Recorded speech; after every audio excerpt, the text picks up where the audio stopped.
السلام علیکم، امید ہے آپ سب خیریت سے ہوں گے۔ آج 14 اگست ہے۔ آج ہم آزادی کا جشن منا رہے ہیں۔ ہمارے ہاتھوں میں سب ہلالی پرچم ہے، ہماری زبان پر پاکستان زندہ باد کا نعرہ ہے اور ہمارے دل پاکستان کی محبت سے بھرے ہوئے ہیں۔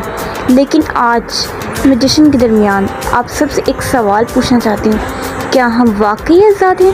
ہاں، ہم ایک آزاد ملک کے شہری ہیں۔ ہمارا اپنا پرچم ہے، اپنا آئین ہے، اپنی حکومت ہے، اپنی فوج ہے، اپنی پہچان ہے۔ لیکن آزادی صرف سرحدوں کا نام نہیں ہے۔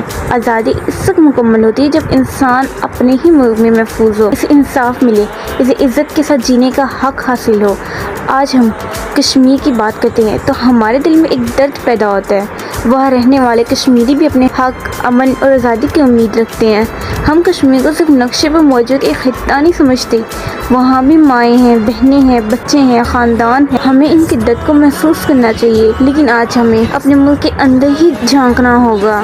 ہم نے میر رضا جیسے قتل کے واقعات دیکھے، ہم نے ثنا یوسف جیسے الہمناک واقعات دیکھے، ہم نے صرف 18 ماہ کی معصوم بچی کے ساتھ زیادتی اور قتل جیسی دل دہلا دینے والی خبریں سنی۔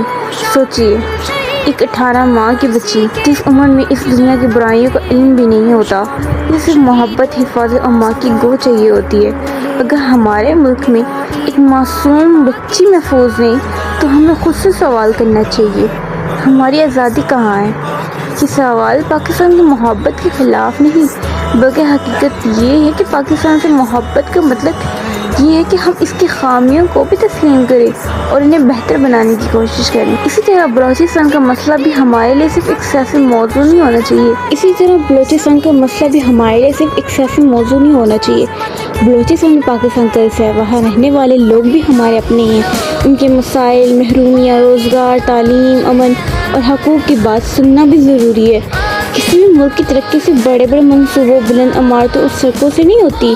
ترقی اس وقت ہوتی ہے جب ایک غریب بچے کو تعلیم ملے، جب نوجوان کو روزگار ملے، جب ایک ماں اپنے بچے کے مستقبل سے مطمئن ہو، جب کسی مظلوم کو انصاف کے لیے سالوں انتظار نہ کرنا پڑے، اور جب پاکستان کے ہر صوبے کا شہری یہ محسوس کرے کہ یہ ملک میرا بھی ہے۔ اور آج ہم خود سے ایک اور سوال کریں، کیا ہمارا ملک ترقی کر رہا ہے؟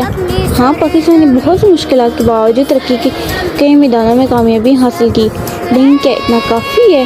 کیا ہر ایک صوبے میں ترقی ہو رہی ہے؟ نہیں، ہمیں ابھی بہت آگے جانا ہے۔ ہمیں تعلیم میں آگے جانا ہے، ہمیں معاشرت میں آگے جانا ہے، ہمیں انصاف کے نظام کو مضبوط کرنا ہے، ہمیں خواتین اور بچوں کو محفوظ بنانا ہے، ہمیں اپنے نوجوانوں کو مواقع دینے ہیں، اور سب سے بڑھ کر ہمیں اتحاد پیدا کرنا ہے۔ جیسے پاکستان صرف اسلام آباد، لاہور، کراچی کسی ایک صوبے کا نام نہیں، پاکستان بلوچستان بھی ہے، پاکستان سندھ بھی ہے، پاکستان پنجاب بھی ہے، پاکستان خیبر پختونخوا بھی ہے، پاکستان کشمیر کے لیے آواز بھی ہے۔ پاکستان ہر اس پاکستانی کا نام ہے جو اس سرزمین کو اپنا وطن سمجھتا ہے۔ قائد اعظم محمد علی جناح نے ہمیں اتحاد، ایمان اور نصب کا سبق دیا۔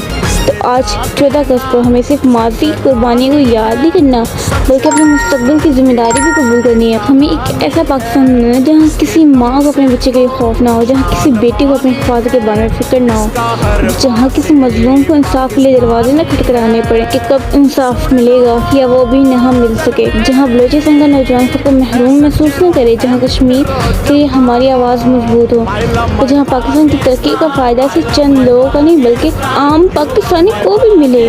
آخر میں صرف اتنا کہنا چاہوں گی، ہمیں پاکستان سے سوال ضرور کرنے چاہیے، لیکن پاکستان سے مایوس نہیں ہونا چاہیے، کیونکہ پاکستان ہمارا ہے، اس کی مشکلات بھی ہماری ہیں، اس کا مستقبل بھی ہماری ذمہ داری ہے۔ آج اس پرچم کے نیچے کھڑے ہو کر ہم عہد کریں، ہم نفرت نہیں پھیلائیں گے، ہم ظلم پر خاموش نہیں رہیں گے، ہم اپنے بچوں کو محفوظ معاشرہ دینے کی کوشش کریں گے، یہاں سے ملک بدر یا ملک چھوڑ دینے کا فیصلہ نہیں کریں گے۔ پرائے ملک کو اپنا ملک نہ سمجھیں، جو ہمارا ہے اس کے اوپر غور کریں، اپنی ذمہ داریوں کو جانیں۔ ہم تعلیم کو فروغ دیں گے، ہم قانون کا احترام کریں گے، ہم پاکستان کو صرف آزاد نہیں بلکہ محفوظ، مضبوط، انصاف پسند اور ترقی یافتہ پاکستان بنانے میں اپنا اہم کردار ادا کریں، کیونکہ آزادی صرف یہ نہیں کہ ہمارا ملک آزاد ہے، اصل آزادی یہ ہے کہ اس ملک کا ہر انسان خود کو محفوظ، باعزت اور برابر سمجھے۔ پاکستان زندہ باد، پاکستان پائندہ باد۔